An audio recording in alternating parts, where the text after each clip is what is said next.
ආයිබෝන් යාළුවනේ මේ මට ඕනුණා මේ පොඩි මේසයක් හදාගන්න. ඒකත් ඕනුනේ ටිකක් අකුලන විදිහ එකක් ඉඩකඩ ඉතුරු වෙන විදිහ මේසයක් හදාගන්න. මේ මං ඉතින් සෑහෙන අමාරුවෙන් මෙන්න මේ වගේ එකක්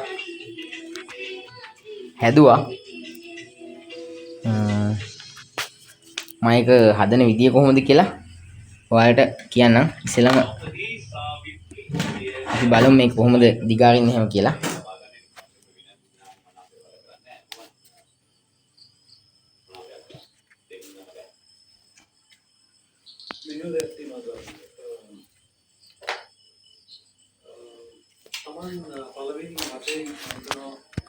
ඔක්කොටම කලින් කියන්න ඕන ගෙදරින් අහිම්මෙන් හොයාගත්ත කැලි වලින් තමයි මේක හදාගත්තේ. හරි යන්නේ මම මේක සෙට් වෙන විදිහ පෙන්නන්නම්.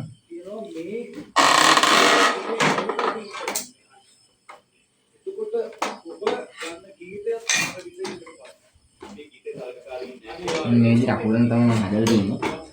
ඉතින් ඊට පස්සේ ඔන්න චයි මේස්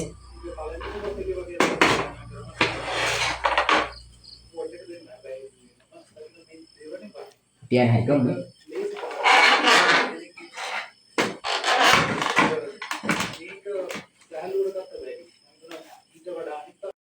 හරි යාළුවනේ මම අර මුලින් පෙන්නපු මේසේ හදන්න කැලි වැල් ටිකක්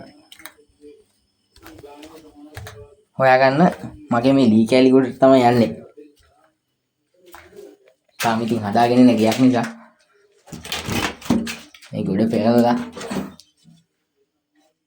තමයි මම ලී කැලි ටිකක් ඒ වැඩේට හොයාගත්තේ.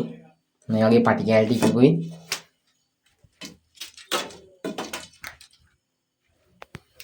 පොඩි පොඩි කොටු බැල් හරි යාළුවනේ මේකෙදි මේ මේසෙ හදාගන්න පොඩි පොඩි අයිටම් ටිකක් තමයි ඕන වෙන්නේ. ගෙදර හක දාපු ලෑලි කැලි ටිකක් ගත්තා නම් ඊට පස්සේ ඔය උලහො ජනෙල් හදද්දින් මේ පට්ටම අරපු ලීපතොල් ටිකකුයි තිබ්බනම් මේ මේසෙ හදාගන්න පුළුවන් අඩුම වියදමකින්. මට නම් වියදම් ගියේ ඇන ටික ගේන්න විතරයි. ඇන ටික ගේන්නයි කරන්ට් එක ගියා මේ ග්‍රයින්ඩරේ ග්‍රිල් එකයි පාවිච්චි කරද්දී. එච්චර තමයි මට වියදමක් ගියේ. මම මේකේ සයිස් එකත් මැනලා පෙන්නන්නම්.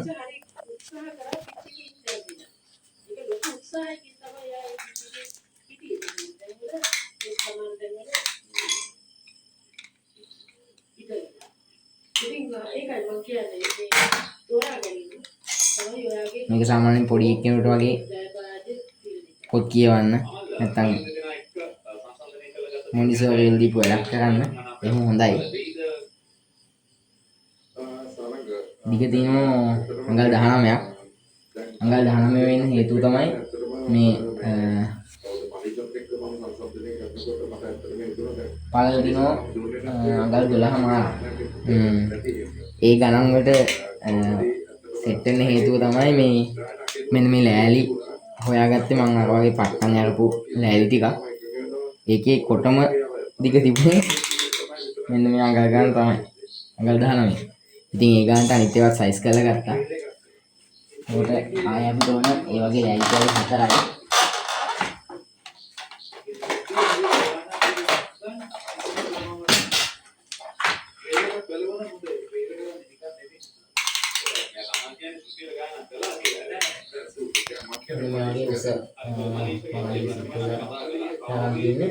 අනිත් ලියා දින්නේ ඒක ගිල්ලන විදිහට අඩි 20 දෙකමාරක විතර.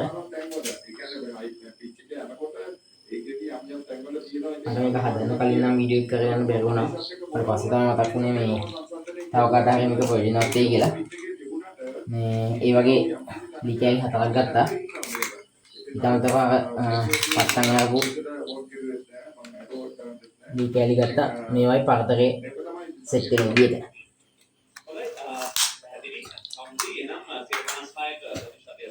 මුලින්ම ඔයාලා හදාගන්න ඕන මේක මෙන්න මේ ගලෑල්ල. මේක ලෑලි නිසා මම මේක ග්‍රිල් එකෙන් විද්දා. විදලා තමයි මේ යන හයි කරේ. මෙන්න මේ චූටිම කටුවෙන් තමයි මම විද්දේ.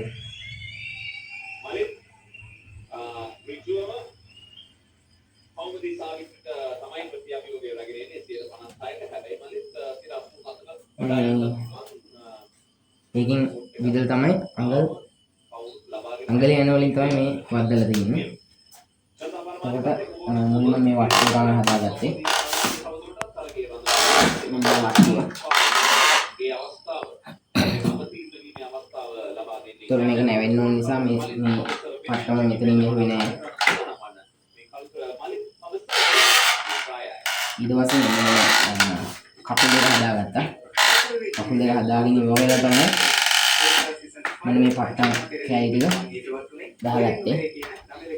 එතකොට මෙන්න මේකෙන්ද දැන් මේ අඟල් දෙකේ යන දෙකක්. මේක හදන් යද්දි තමයි මට හිතුනේ මේ දෙකකට පට්ටම් ගහන්න ඕනේ කියලා මේ තැන් වලට. මොකද හේතුව ඒ තැන් වලට පට්ටම් ගහුවේ නැත්නම් මේක ලක්ෂණය වෙන ගතියක් තියෙනවා.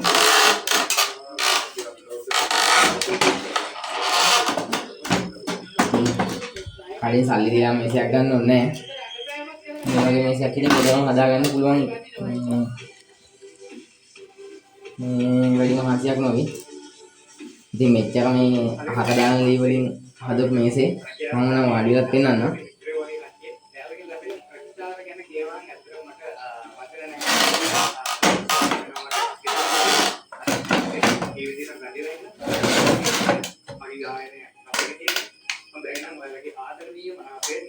බලන්න.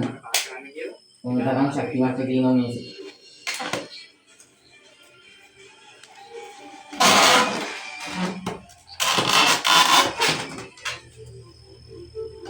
මොනතරම් මේසේ. එහෙනම් ඔයාලා කොට මෙස්සදී මේකත් ඉතින් මගේ channel එකේ නමට හරියන්නේ මේක. මේසෙට සරවන විශ්ින් කරනවා. යාළුවනේ එතකොට මේ මේසෙට තින්තර එකක් එහෙම ඔයාලා පාවිච්චි කරනකොට මේ ගාලා ගත්තා නම් හයිකින් කියලා වැඩක් නැහැ. ඕනනම් මේක තව භාවිතා කරන්න පුළුවන් ඔයාලට. ඔයාලගේ පොඩි කඩයක් එහෙම තියෙනවා නම් මේක පොඩක් සයිස් එක ටිකක් වැඩි කරලා මේ විදිහටම මේස 3-4ක් හදාගත්තා නම් කිසි ගැටලුවක් නැතුව වැඩේ කරන් යන්න පුළුවන්. I think තව කාට හරි සල්ලි දීලා හදා ගන්නවට වඩා ලේසියෙන්ම මේක හදා ගන්න පුළුවන්. ඊටාම සරල ක්‍රමයක් තියෙන්නේ මේකේ. ඕන වෙන්නේ අර මම කියපු දේවල් ටික විතරයි තියෙන්නේ. ඔයාලට මේක පැලට් ලෑලි ගන්නවත් හදන්න පුළුවන්. මම ඉස්සරහදී හදන්න හිතාගෙන ඉන්නවා මේකට සෙට් වෙන විදිහේ පුටුවකුත්. බලමු. ඒකත් මම වීඩියෝ කරලා ඒක නම් මේ වගේ නැතුව මුලින් නම් වීඩියෝ කරලා දාන්නම්. සමා වෙන්න ඕන මේ වීඩියෝ එක මට මුලින් ඉඳන් කරගන්න බැරුණා. මම හදිස්සිය තමයි කරන්න ඒකයි. හරි යාළුවනේ මේ දැන් මම මේසේ නම් හදලා ඉවරයි. මේකේ මම තින්ත ටිකක් පස්සේ ගන්නවා. මේ ඔයාලා හැදුවොත් එහෙම මේ වගේ මේසයක් මේක දිහා බලලා හදන්න හිතුනොත් එහෙම මොනවා හරි ගැටලුවක් තිබුණොත් මගෙන් අහන්න.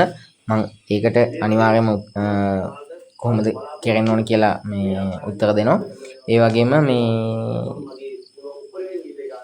දැන් මේ ගියස් කරගත්තේ නැත්නම් එහෙම සමහර කිට කන්න හම්බෙන්නේ කුත් නැති වෙයි. ඒක නිසා මම මේ දැන් හදන්නේ මේ ටික අස් කරලා දාන්න.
ආයිත් මේ වගේ සරල විසඳුමකින් හම්බ වෙනකම් ඔයාලා හැමෝටම ජය වේවා.